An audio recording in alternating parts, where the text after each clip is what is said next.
ছেলেদের জন্য স্বর্ণালঙ্কার পরা হারাম, তাহলে ছেলেরা রূপা বা ডায়মন্ড পড়তে পারবে কিনা? যমজ বাচ্চাদের ভূমিষ্ঠ হওয়ার পর দুইজনের জন্য কি আলাদা আজান দিতে হবে? সে নামাজের সামনে আয়না থাকলে আয়নাতে প্রতিবিম্ব দেখা গেলে নামাজের সমস্যা হবে কিনা? ইকরা আপনি লিখেছেন কে ওয়ারিসি সম্পদ দিতে রাজি না হলে কিভাবে নিতে হবে? মামলা করা কি বৈধ হবে? দাগ দূর করার জন্য কোনো মলম বা ক্রিম ব্যবহার করা যায় কিনা?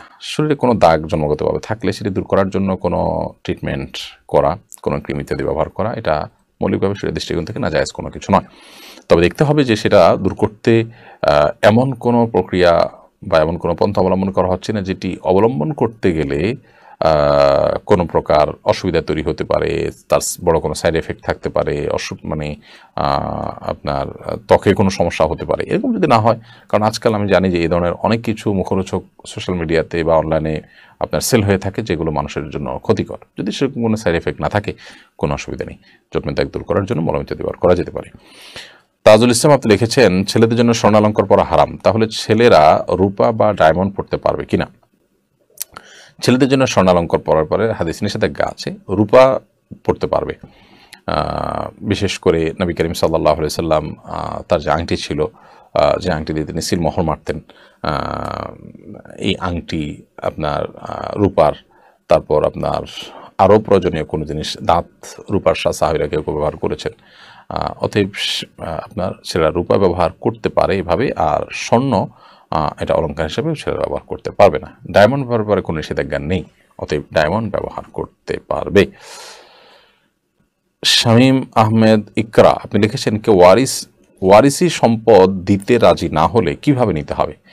মামলা করা কি বৈধ হবে? ওয়ারিসি সম্পদ দিতে রাজি না হলে আপনি আদায় করে নিতে পারেন, সেটা মামলা করে হতে পারে, সমাজের গণ্যমান্য ব্যক্তিদের মাধ্যমে সালিসি করার মাধ্যমে হতে পারে। আপনার ওয়ারিসি সম্পদ থেকে আপনাকে যে বঞ্চিত করতে চায়, সেটা আপনার ভাই হতে পারে, বোন হতে পারে, অন্য কোনো ওয়ারিস হতে পারে, আপনি অবশ্যই তাদের কাছ থেকে আপনার অধিকার আদায়ের চেষ্টা করতে পারেন। শরীয়তের দৃষ্টিকোণ থেকে সেটা আপনার জন্য সম্পূর্ণ বৈধ এবং জায়েজ একটি কাজ। কে মাহবুব হোসেন আপনি লিখেছেন মেয়ে নবজাতকের কানে আজান ও বাম কানে একামও দিতে হবে? শুনেছি ছেলে শিশুর কানে দিতে হয়, মেয়ে শিশুর কানে দিতে হয় না।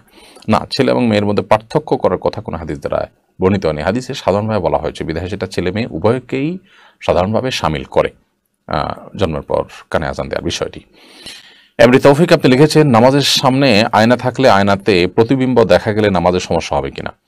নামাজ হয়ে যাবে, কিন্তু সামনে আয়না রেখে নামাজ পড়লে যেহেতু আয়নাতে নিজের চেহারা দেখা যাবে, শরীর দেখা যাবে, অতএব শরীরে কোনো ত্রুটি, কোনো বিচ্যুতি, পোশাক আশাকের আপনার ভালো মন্দ দিক, সেগুলো নজরে পড়বে এবং খুব স্বাভাবিকভাবে নামাজের মধ্যে মনোযোগ নষ্ট হবে। নামাজের সামনে মনোযোগ নষ্ট হতে পারে এমন কোনো কিছু রাখা ঠিক নয়। এরকম কোনো কিছু রেখে নামাজ পড়া এটা অনুচিত এবং মাকরুহ। সেই হিসাবে আয়নাকে সামনে রেখে নামাজ পড়লে নামাজ মাকরুহ হবে, বাট নামাজ হয়ে যাবে, ফরজটা আদায় হয়ে যাবে।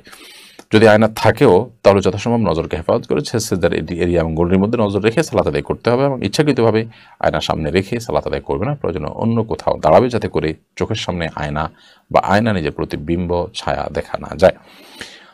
যমজ বাচ্চাদের ভূমিষ্ঠ হওয়ার পর দুইজনের জন্য কি আলাদা আজান দিতে হবে? অবশ্যই দুজন বাচ্চা যদি একসাথে ভূমিষ্ঠ হয়, যমজ হয়, তাহলে সেক্ষেত্রে তাদের উভয়ের জন্য আজান দিতে হবে আলাদা। আপনি লিখেছেন স্বামীকে দিনের পথে আনার জন্য কি আমল করব জানাবেন। স্বামীকে দিনের পথে আনতে হলে আপনি প্রথমত নিজে তার প্রতি সদাচরণ করে তাকে নিজের প্রতি দুর্বল করবেন, আপনার কথা যেন তিনি শুনেন সেরকম পরিবেশ তৈরি করবেন। দ্বিতীয়ত ফ্যামিলিগতভাবে এমন সব মানুষের সাথে সম্পর্ক গড়ে তুলবেন যে মানুষগুলোর সাথে চলাফেরার ফলে তার মধ্যে দিনই চেতনা জাগ্রত হয়, দিনের প্রতি আগ্রহ জন্মায়, দিনের প্রতি আকর্ষণ হয়, দিনই বিষয়গুলো তিনি অনুধাবন করতে পারেন, সেরকম সুযোগ, সেরকম পরিবেশ তাকে করে দেওয়া উচিত। সেই সাথে আল্লাহ তাআলার কাছে কায়মন বাক্যে দোয়া করবেন, আল্লাহ যেন তাকে ইসলাহ দান করেন, তাকে যেন আল্লাহ তাআলা সংশোধন করেন ইত্যাদি।